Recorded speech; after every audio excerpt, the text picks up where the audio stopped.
I'll never forget the night our quiet little suburb turned into a battleground, all because of a patio party and a woman named Lisa Harper. My wife, Emily, and I had just settled into our new home 3 weeks earlier, eager to make friends and plant roots. Our backyard, with its freshly built patio, was the perfect spot for a welcome bash. We strung up warm, twinkling lights, curated a smooth jazz playlist, and invited almost every neighbor on our street. The table was set with appetizers, wine glasses gleamed, and laughter filled the air as folks mingled.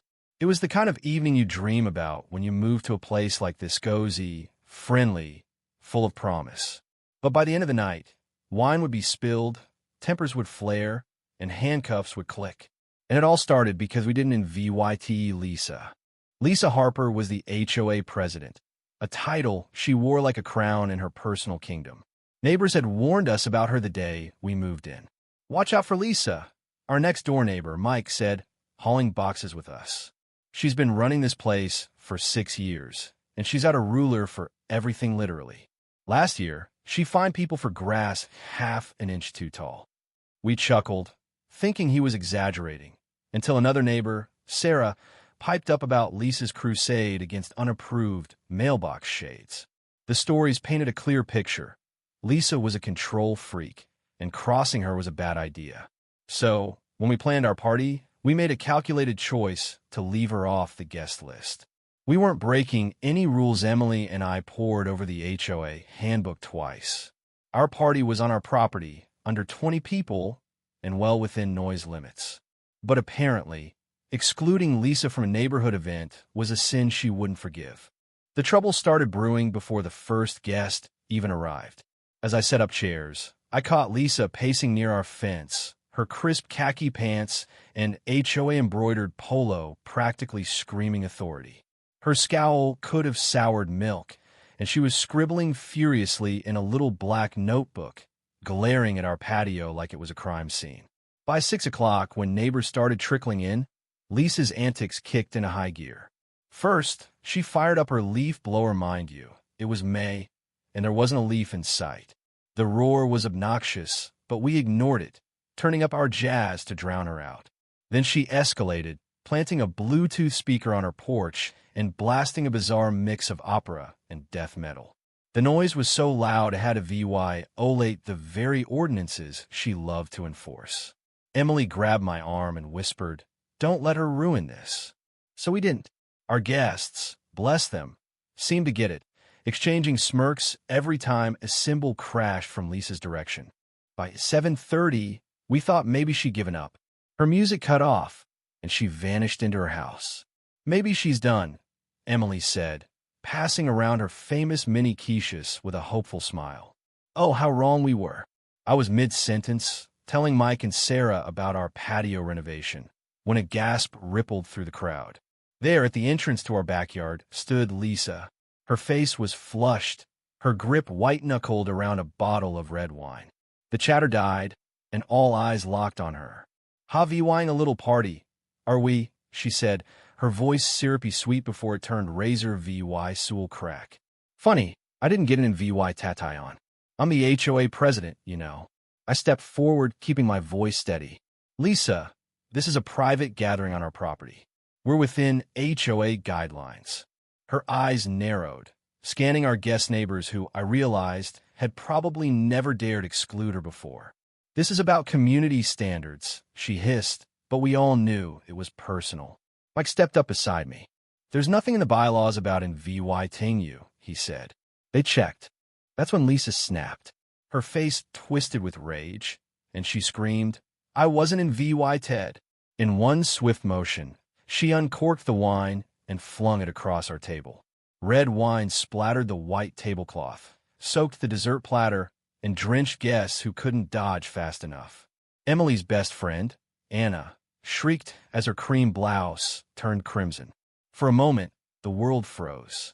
The only sounds were wine dripping off the table and Anna's quiet sobs as she dabbed at her ruined outfit. Then chaos erupted. Guests scrambled for napkins, backing away from Lisa, who stood triumphant, empty bottle in hand. "Now you know how it feels to be excluded," she sneered, stepping deeper into our yard. A calm fury settled over me. I pulled out my phone. Lisa, you need to leave. This is trespassing, and you've assaulted our guests. She laughed a cold, mocking sound. Trespassing? Assault? Don't be ridiculous. This is an HOA matter. We'll discuss it at the next meeting. Maybe a fine for unauthorized gatherings. What she didn't see was Sarah filming everything from the moment Lisa appeared. And Mike had slipped away to call 911, reporting a trespasser who'd attacked guests with wine. When Lisa moved toward our food table, probably for another attack, I blocked her path. Leave. Now, I said. She snarled, get out of my way, and shoved me. I stumbled back, crashing into Anna, who slipped on the wet patio and fell hard, crying out as her elbow hit the ground. Then, like a gift from above, police sirens wailed in the distance. Lisa's confidence flickered. She glanced around, finally noticing Sarah's phone, the horrified stares, and her lack of power here.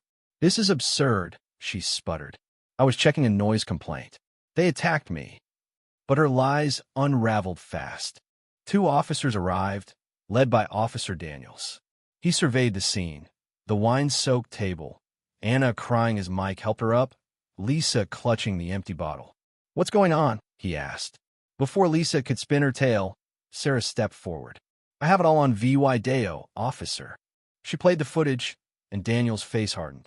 Lisa tried to interrupt, babbling about HOA authority, but he cut her off. Ma'am, being HOA president doesn't let you trespass or assault people. Turn around. Hands behind your back. The shock on Lisa's face as he cuffed her was priceless. This is outrageous, she shrieked. Do you know who I am?